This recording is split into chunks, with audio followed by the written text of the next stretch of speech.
So Bernie Sanders was asked about Venezuela in his town hall on CNN. Now, I had given him a hard time for some of the things he said about Venezuela previously. Let's see if he did any course correction and if his answer is sufficient here. Take a look. Good evening.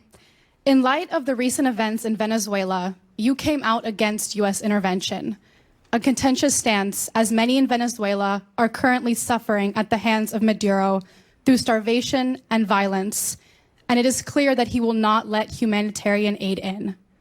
Under these circumstances and moving forward, do you have a clear position on U.S. intervention overseas, both economically and militarily, for nations that are under the regimes of these oppressive dictators? Thank you. Good question.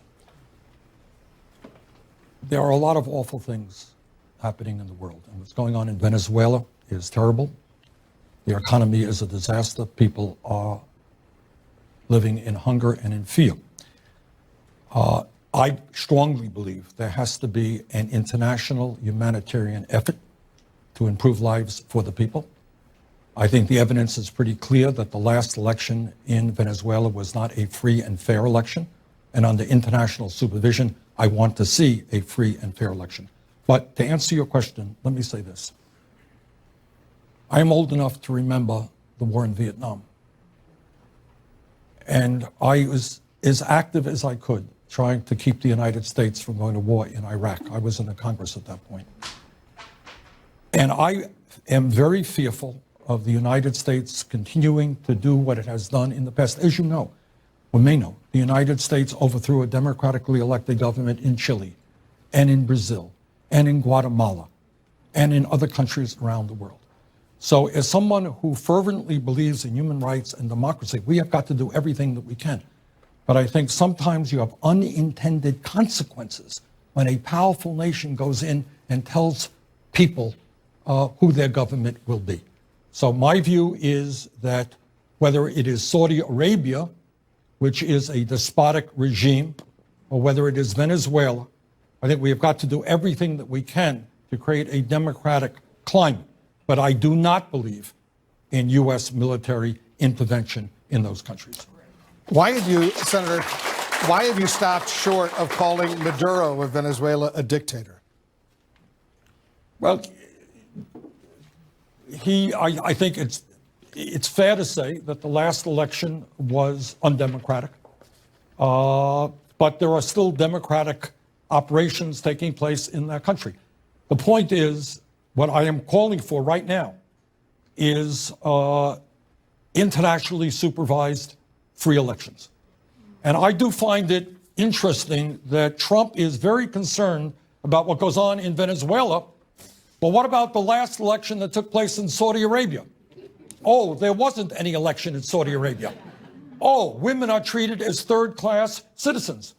So I find it interesting that Trump is kind of selective as to where he is concerned about democracy. My record is to be concerned about democracy all over the world. So we've got to do everything we can. But at the end of the day, it's going to be the people of Venezuela who determine the future of their country, not the United States of America. I'll take it. There were a couple tweets from Bernie that were concerning to me because they were a little too much buying into U.S. propaganda. Okay, my phrasing there was awkward, but you get the point. Like, the first time he mentioned Venezuela recently was a long tweet storm about how Maduro is evil, Maduro is terrible, Maduro is horrendous, and then at the end he was like, okay, but no military intervention. Okay, I agree with you on the main point, but I really disagreed with where he put the onus in the tweet storm. The onus was like, no, seriously, every negative thing ever said about this guy is correct. And I'm going to stress that point endlessly, but then at the very end, I'm going to throw the curveball at you and say, but no intervention. Well, there's some people on the left who say you can't say a bad word about Maduro. I don't agree with that at all. But what I do believe is you have to put the onus on no intervention, because people are only making the point about how terrible Maduro is in service of manufacturing consent to do regime change. So I have no problem bringing up how bad he is, because facts are facts, and I think he is bad. But at the same time, in 2002 in Iraq, you could have done you could have spoken about how evil Saddam is endlessly. But ultimately, you're only serving the logic of regime change. So maybe you could bring up the fact that he's bad, but really stress the point, put the onus on the point that, no, we should not be getting involved.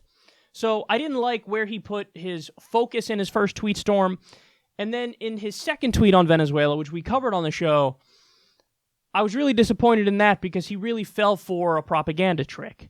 And the propaganda trick is we have John Bolton, Mike Pompeo, and Elliot Abrams, whose job literally in the Cold War was to basically do regime change. He used to send these fake aid convoys, and then when the countries didn't accept them, he would go, how dare you not accept our aid? Meanwhile, the aid was weapons that they were trying to give to right-wing militias to topple democratically elected governments. So now the same guy who did fake aid is in power, and then immediately we get some aid at the Venezuelan border on a bridge that was never in use. No, the reality is they're using it as fake aid. It's a PR stunt. Even the international community said, number one, don't do this. This is a PR stunt. Number two, they're accepting aid. They're accepting it from us, the international community. They know it's in bad faith from you, and it's a PR stunt, so that's why they're not accepting it from you. But Bernie bought into the propaganda trick and said, oh, how dare they not accept aid? They are accepting aid. And the guy who's sending the aid from the U.S. was known for sending weapons and pretending it was aid. So he's got to know better than that because he's Bernie Sanders and he's the best senator we have in the country. And it's kind of amazing that on issues of domestic policy and economic policy, he's pretty much exactly where I think he should be. But on foreign policy, he's not fully where he should be. There's still like a lot of hedging on the non-interventionism. Now, having said all that, his answer here I don't think was nearly as subpar as his tweets. Because he did stress in his answer here, let's not get involved. Let's not get involved, let's not get involved, let's not get involved.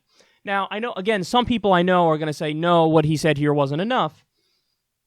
Okay, I could kind of see that perspective, but he put the stress on the point we want him to stress, which is don't get involved. One of the arguments to the left of my position on this is, oh my God, he hasn't specifically brought up CIA intervention. Like he's against CIA intervention. He's saying he's against military intervention, but he's not saying he's against CIA intervention.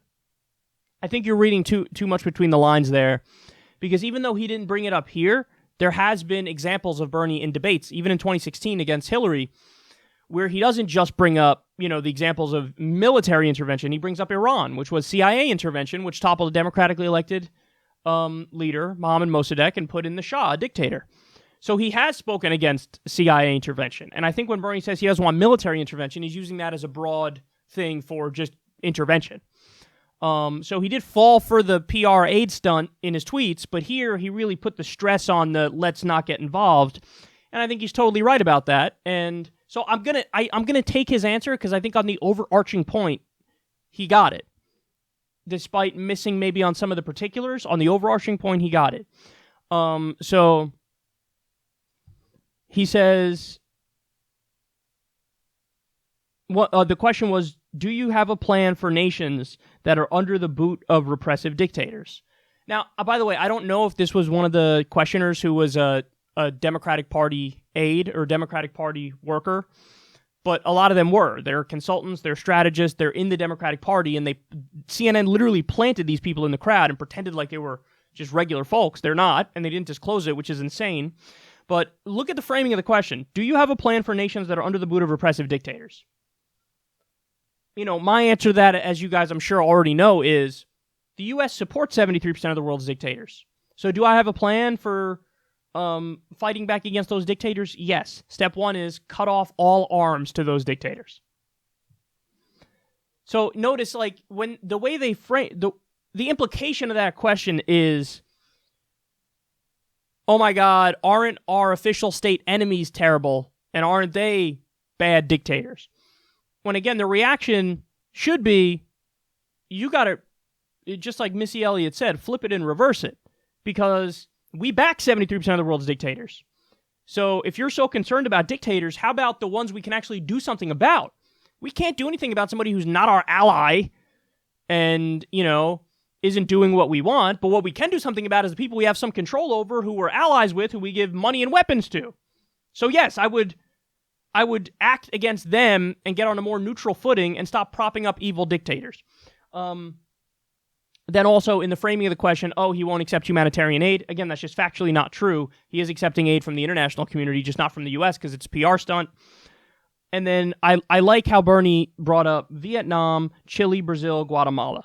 And then he brought up Saudi Arabia. So his point is, we've been meddling in South America forever. And the results are horrendous. And I wish he would make more of a principled argument too. Not just, it doesn't work. What does that even mean, work? So somehow if the societies were flourishing, then it's okay that we topple democratically elected leaders? No, the argument should be on principle.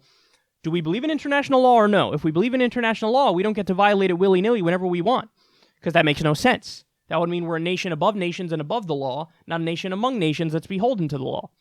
So what we expect of everybody else is what we should expect of ourselves. You got to follow the law. So I wish you'd make a principled argument against it. It wasn't so much a principled argument, but it was still an argument for intervention nonetheless, for non-intervention nonetheless. Which is why, again, Vietnam, Chile, Brazil, Guatemala, he says these are all a disaster, this was all terrible. And then the Saudi Arabia point, I think, is the most poignant because it gets to the fundamental hypocrisy. Because you can't have, our government pretends like, we care about democracy. One of our top allies is arguably one of the worst governments in the world.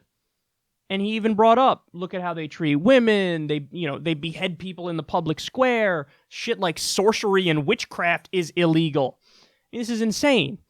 So that's one of our top allies, and then we're going to pretend like we care about dictators who aren't even as bad as ones that are our top allies. It's just utter nonsense. So, again, I'll take his answer. I think he swings and misses in some ways on the issue of Venezuela, but the overarching theme that I got there was, don't get involved, which is the correct point of view in my estimation, and I think it's also wildly popular as well. So we'll take it, and I'm less disappointed in this than I was in some of his recent tweets.